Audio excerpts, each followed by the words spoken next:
On today's Daz tutorial, we're going to be looking at an issue that came up for a couple of users in the last video, which is how to deal with fireflies. So fireflies are little dead pixels. They look like they're white at first, but if you zoom in on them, they're actually transparent pixels. And they can sometimes crop up in your renders, and they can be very, very difficult to deal with. There are cases where I've had fireflies turn up and have not been able to find a way to get rid of them easily. However, I'm going to show you a couple of tricks that will work the vast majority of the time. So usually, at least in my experience, these fireflies come up whenever you have inadequate lighting.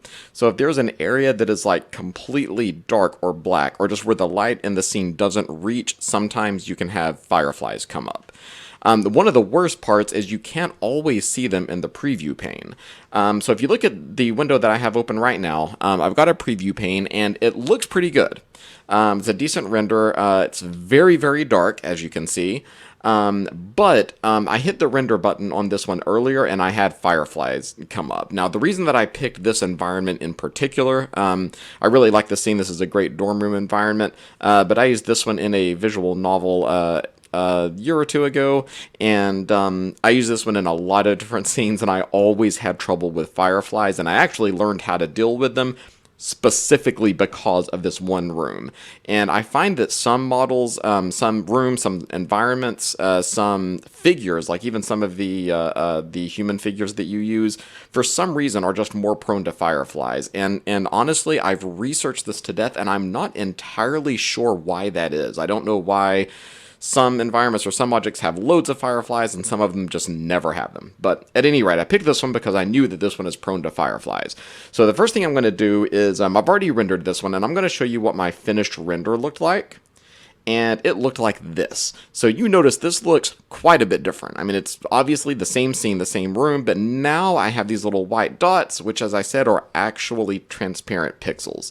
And possibly the worst part about this is that the more I zoom in, the worse it gets. So if I start zooming in, they get larger, and you can also see a whole lot more of them. So, like I said, I'm going to show you a couple of different ways to deal with these, and the first way is to use more adequate lighting. That gets rid of them, like I said, the vast majority of the time. It should get rid of the overwhelming majority of fireflies. So, I'm going to show you how to take care of that first of all. So, let's go back to our scene, and I'm going to switch to perspective view, and I'm going to go to texture shaded view, just so everything loads a little bit more quickly. There we go. And so you can see this room actually came with lights in it, but I deleted all of the lights and all of the environment lights. We are rendering the scene only, which you can see in the environment mode is scene only, so I'm not getting any light coming in off of the dome. And the only light source that I have right now is this plane, my primitive lighting source. So since most of the fireflies were kind of down here under this desk, I'm going to take that plane and I'm going to move it back a little bit behind the camera. And I'm also going to lower it some. I'm just going to use the Y translate slider to bump that down a little bit. And there we go, move it back a little bit more. And then I'm going to angle it, rotate it so that it's pointing down towards the desk. And like I said, this might not get rid of all of them, but it should get rid of most of them. Alright, I'm going to continue fine-tuning that, move it back just a little bit, and I'm also going to increase the scale. Use the scale slider, which makes it bigger, so it will have more of a coverage area. There we go. Now let me go back to my camera, and let me go back to iRay view, give that a moment to load in.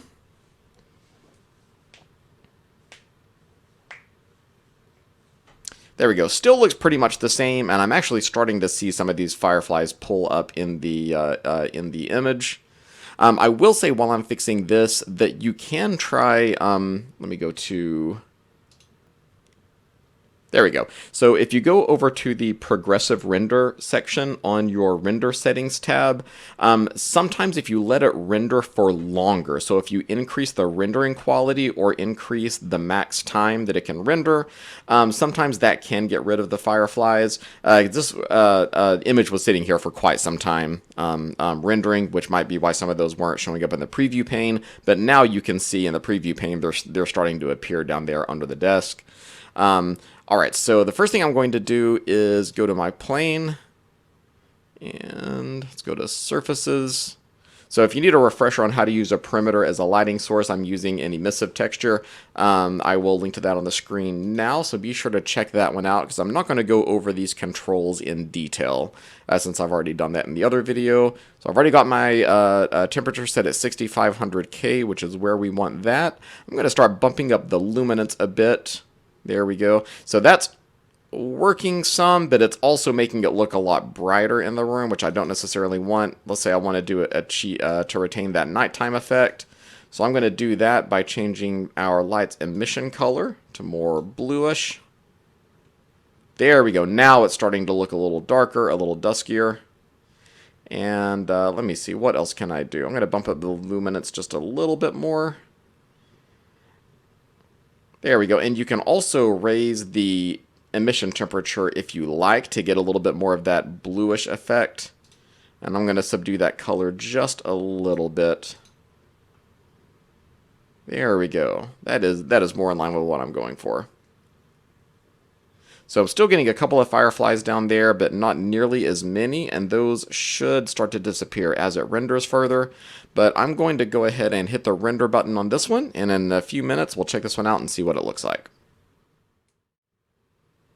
Alright, so now there is our finished render. So you can see this one is a bit brighter than the other one. You could put that into Photoshop or another photo editing software and darken that a little bit if this looks too bright, which is probably what I would do. This is a little bit bright for my taste, but now you can see the fireflies aren't nearly as pronounced. The ones that were on the sides aren't there at all.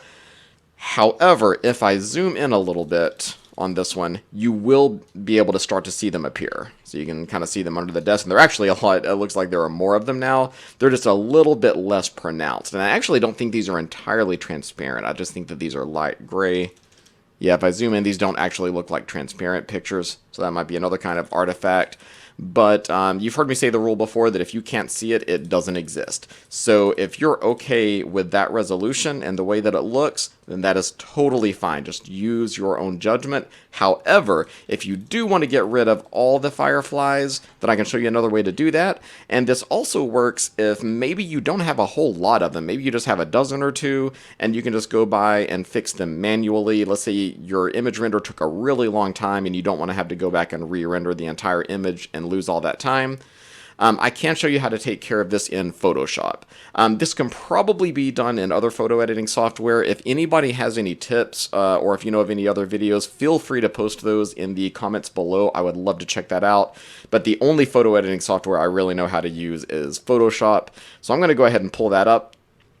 And I've already got our original image loaded in there. And actually, as a bonus, I'm going to go ahead and show you how to put in a background image. If you've ever used Photoshop before, you probably know how to do this. This is one of the most basic things to do.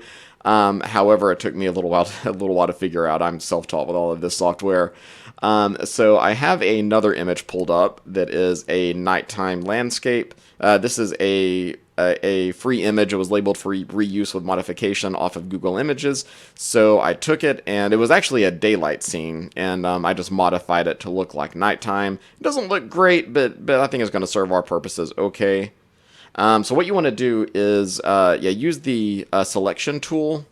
This one up here is that, yeah, the rectangular marquee tool, and just select the entire image. Go up to Edit, Copy, go back to our original image, and I'm going to edit and paste. You can also use Control-Z and Control-V, but the right-click contextual menu does not work for this, unfortunately. There we go. So when you paste that in, it pastes it on a different layer on top of our other layer that was already created. You can see that was layer 1, this is layer 2. And if I hit the eye, that's going to make that layer invisible to where I can see the first one. All you have to do to fix that is just drag it under the other layer, and boom. I would probably reposition that a little. Actually, let me go ahead and see if I can do that. There we go. Yeah, again, not great, but I think that's close enough. There we go. Yeah, that'll do all right. I would probably use a different image for this, but ooh, there we go. Let's get the moon just partially in there. There we go. Yeah, I kind of like that. That'll work just fine. Alright, now I'm going to show you how to take care of these fireflies if you wanted to fix them one at a time. So the first thing I'm going to do is I'm going to Control plus to zoom in on this a bit, just so I can really see what I'm doing. And I'm going to go over here, and I'm going to select the Spot Healer tool. Spot Healing Brush, I think is what it's called. There it is. And, oh, let me make sure I'm on the correct layer. We are doing layer 1. There we go. And all you have to do is put that circle over one of your pixels, click one time, and boom, it's fixed. So that's all you have to do. This is a little bit trickier if you have a whole bunch of them, or if they're tightly compacted. You might have to use the regular healing brush tool, which is a little bit trickier. It's a little beyond the scope of this video. But if you're okay fixing them one at a time, if you don't have too many of them, then you can just go through and do it that way. So I'll go ahead and fix a few more of these, and then I'll zoom out and show you at least what this one section looks like. Let me just get these on the desk there, and any more I want to fix. There we go, that should be fine. Let me zoom that out a little bit. And already, I mean, that is a vast improvement. I still got some more in other areas, but again, it just takes a few seconds to go in there and fix those one at a time. So as long as you don't have a ton of them, this usually works, doing this in Photoshop. Like I said, there's probably a way to do this in GIMP or another free photo editing software, so please, if you know how to do that, feel free to post below, or if you can link off to a video. I'd love to see that for myself. I am all about using some free and open source software, so that would be really cool to check out. But that will about do it for this video. If you got something out of this, as always, don't forget to hit the like button and subscribe. Seriously, hitting the like button helps me out tremendously. It helps me appear higher in the search algorithm.